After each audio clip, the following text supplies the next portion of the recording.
গঙ্গপুর নামের একটি গ্রাম ছিল। গ্রামের সাথেই ছিল অনেক বড় একটি এতোয়া বনের জঙ্গল। সেই বনেই থাকতো একটি টুনটুনি পাখি ও তার বাচ্চা টুনটুন। মা টুনটুন, তুই বাড়িতেই থাক কেমন, আর ঠিক মতো খাবার খাবি। আজ আমার বাড়ি ফিরতে একটু দেরি হবে, বুঝলি? কেন মা, তুমি কোথাও যাবে বলো? আর তুমি তো রোজ আমাদের বনেই ভিক্ষা করো, তাহলে তুমি কি আজ অন্য কোথাও যাবে মা? হ্যাঁ রে মা, তুই একদম সত্যি বুঝেছিস মারে।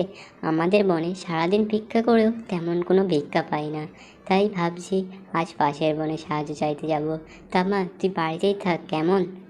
এই কথা বলে দরিদ্র টুনি চলে যায় পাশের বনে ভিক্ষা করতে। এইভাবে অসহায় দরিদ্র টুনি ভিক্ষা করে কোনো রকমে তার বাচ্চাকে নিয়ে দিন কাটাতো।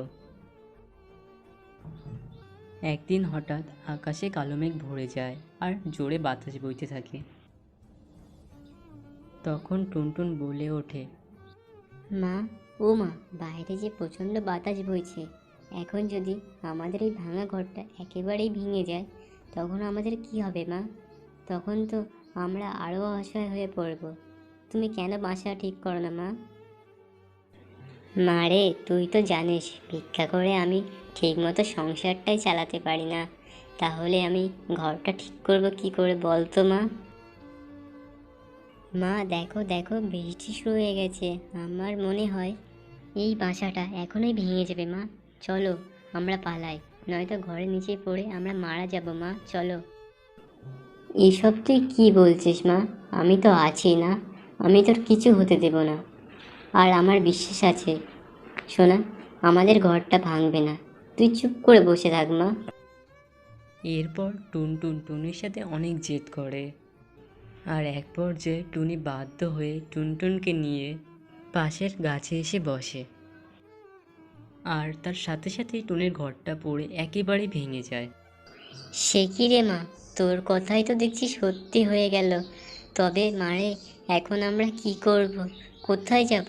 ভগবান, তুমি এটা আমাদের সাথে কি করলে? মা মা, তুমি কিছু একটা ব্যবস্থা করো। আমার যে অনেক ঠান্ডা লাগছে, এভাবে আর কিছু সময় থাকলে আমি মরেই যাব মা। না সোনা, এসব কথা বলিস না মা। তুই ছাড়া আমার যে আর কেউ নেই। এখন যদি বাকি পাখিদের কাছে আমি সাহায্য চাইতে যাই, তাহলে কেউ আমার সাহায্য করবে না, কারণ আমি যে গরিব, ভিক্ষে করে খাই। তবে মা, তুই আমার ডানার নিচে আয়, তোর সব কষ্ট দূর হয়ে যাবে মা। এরপর টুনটুন টুনির ডানা নিচে যায় আর দুই মা ঠান্ডায় অঝরে কাঁদতে থাকে। আর ঠিক তখনই সেখানে চলে আসে এক উল্লু প্যাঁচা। সে কি টুনি, তুমি তোমার মেয়েকে নিয়ে এই বৃষ্টিতে এখানে বসে ভিজছো কেন? কি হয়েছে তোমার, বলো আমাকে। এরপর অসহায় টুনি তার বাড়ি ভেঙে যাওয়ার ব্যাপারে সব কথা খুলে বলে। এমন কথা শুনে উল্লু প্যাঁচা অনেক কষ্ট পায় আর বলে, কষ্ট পেও না টুনি, আমি তোমার এমন কষ্ট থেকে মুক্তি পাওয়ার উপায় বলে দিচ্ছি। শোনো, আমাদের এই বনের দক্ষিণ কোণে সুন্দর সুন্দর দুটি বাড়ি দেখতে পাবে। একটি বাড়ি খারাপ আর অপরটি হলো ভালো। সেই বাড়ি দুটো মাঝে তোমাকে সঠিক বাড়িটি নির্বাচন করতে হবে। এমনকি বাড়ি দুটো তোমাকে অনেক লোভ দেখাবে, আর তুমি যদি লোভ না করে সততার পরিচয় দাও, তখন দেখবে তোমার আর কোনো কষ্ট থাকবে না। আমি তবে চলি গো।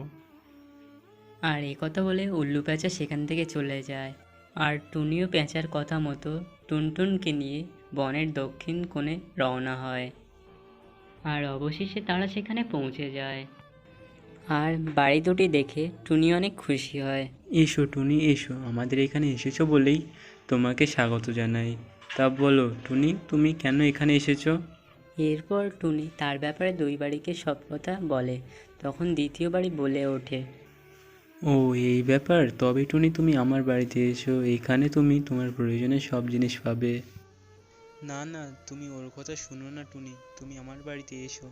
আমার বাড়িতে গেলে অনেক স্বর্ণমুদ্রা পাবে, তখন তুমি অনেক বড়লোক হবে, তখন তোমার আর কোনো কষ্ট থাকবে না।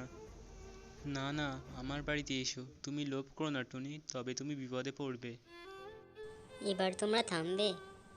শোনো প্রথম বাড়ি, আমার কোনো স্বর্ণ মুদ্রা দরকার নেই, তাই আমি দ্বিতীয় বাড়িতেই যাব। আমি শুধু আমার মেয়েকে নিয়ে কোনো রকমে দিন কাটাতে চাই। কেন, তুমি এভাবে বলছো কেন মা? চলো আমরা প্রথম বাড়িতে যাই, ওখানে অনেক সোনা গয়না আছে, তাহলে আমরা অনেক বড়লোক হয়ে যাব, বুঝলে? না না সোনা, লোভ করিস না, কারণ লোভ হলো পতনের কারণ, তাই কোনোদিন লোভ করা যাবে না সোনা। টুনি যখন এইসব কথা বলে টুনটুনকে বোঝাচ্ছিল, তখন প্রথম বাড়ি বলে ওঠে, টুনি, সত্যি তুমি অনেক সৎ। আমি তোমার সততা দেখে মুগ্ধ হয়েছি। যাও টুনি, তুমি দ্বিতীয় বাড়িতেই যাও, ওটাই তোমার আসল জায়গা। এই কথা বলে প্রথম বাড়ি অদৃশ্য হয়ে গেল। মেয়েকে নিয়ে দ্বিতীয় বাড়িতে যায়, আর সেখানে তাদের প্রয়োজনীয় জিনিস দেখে অনেক খুশি হয়, আর মেয়েকে নিয়ে অনেক সুখে সেই বাড়িতে দিন কাটাতে থাকে।